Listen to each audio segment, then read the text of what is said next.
अस्सलाम वालेकुम, welcome to Mac guide. इस वीडियो में आपको बताऊंगा कि हम किस तरीके से अपनी फ़ाइल्स को सिक्योर कर सकते हैं, अपने डेटा को सिक्योर कर सकते हैं और माई कंप्यूटर में जो हमारे पास ड्राइव्स हैं उनको हाइड कर सकते हैं। तो स्टार्ट करते हैं।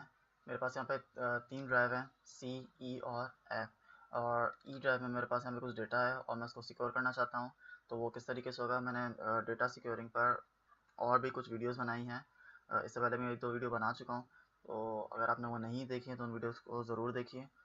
उसमें भी मैंने बहुत अच्छे तरीके बताए हैं कि जिस जरिए आप अपने डेटा को सिक्योर कर सकते हैं। आज एक और तरीका बताऊँगा कि किस तरीके से आप अपने डेटा को सिक्योर कर सकते हैं।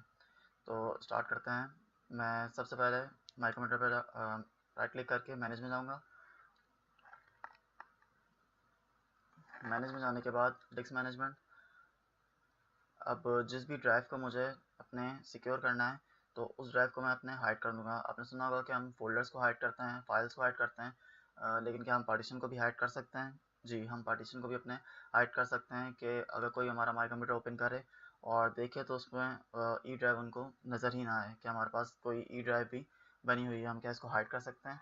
तो उसका तरीका अलग है। फोल्डर्स को तो हम राइट क्लिक करके प्रॉपर्टीज़ में जाते हैं और हिडन कर देते हैं, लेकिन इसका तरीका थोड़ा चेंज है। वो किस तरीके से है कि यहाँ पे वॉल्यूम ई आ रहा है। अब इस पर राइट क्लिक करेंगे। राइट क्लिक करने के बाद यहाँ पे आप देख रहे हैं चेंज ड्राइव लेटर, इसको सिलेक्ट करेंगे। इसको सिलेक्ट करने के बाद हम यहाँ पे इसको रिमूव कर देते हैं, यानी कि हमें इसका कोई ड्राइव लेटर नहीं चाहिए।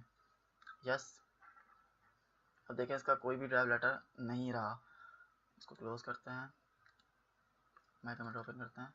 अब आप देख रहे हैं कि यहाँ पे वो मेरे पास ड्राइव मौजूद तो है, लेकिन उसका कोई ड्राइव लेटर ना होने की वजह से वो यहाँ पर उसको शो नहीं कर रहा। अब अगर आप कोई भी आपके सिस्टम पे आकर आपका सिस्टम यूज़ करता है तो माई कंप्यूटर में जाएगा तो उनको यही लगेगा कि आपके पास खाली 2 ड्राइव्स हैं, एक 40 GB की और एक 10 GB की, और इसके अलावा आपके पास कोई और ड्राइव नहीं है।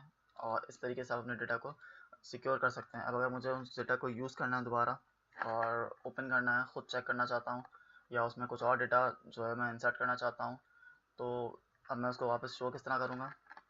मैं मैनेज में जाऊँगा। मैनेज में जाने के बाद डिस्क मैनेजमेंट, और आप देख रहे हैं कि यहाँ पे वॉल्यूम अभी भी आ रही है। इसको मैं राइट क्लिक करूँगा। राइट क्लिक करने के बाद चेंज ड्राइव लेटर और यहाँ से ऐड करता हूँ। अब मुझे ई रखता हूँ मैं। ओके,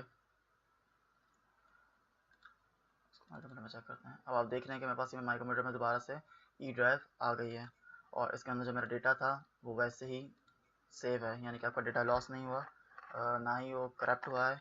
बिल्कुल जिस तरह से आपने डाला था, जिस पोजीशन में रखा था, उसी पोजीशन में वो अवेलेबल है। तो इस तरीके से आप अपने डेटा को सिक्योर कर सकते हैं। अगर आपको मेरी वीडियो अच्छी लगी है तो मेरे चैनल मैक गाइड को सब्सक्राइब करें, और इसके अलावा अगर कोई टॉपिक है जो आप सीखना चाहते हैं तो कमेंट में शो कीजिए ताकि हम आपको नेक्स्ट वीडियो के ज़रिए वो सिखा सकें।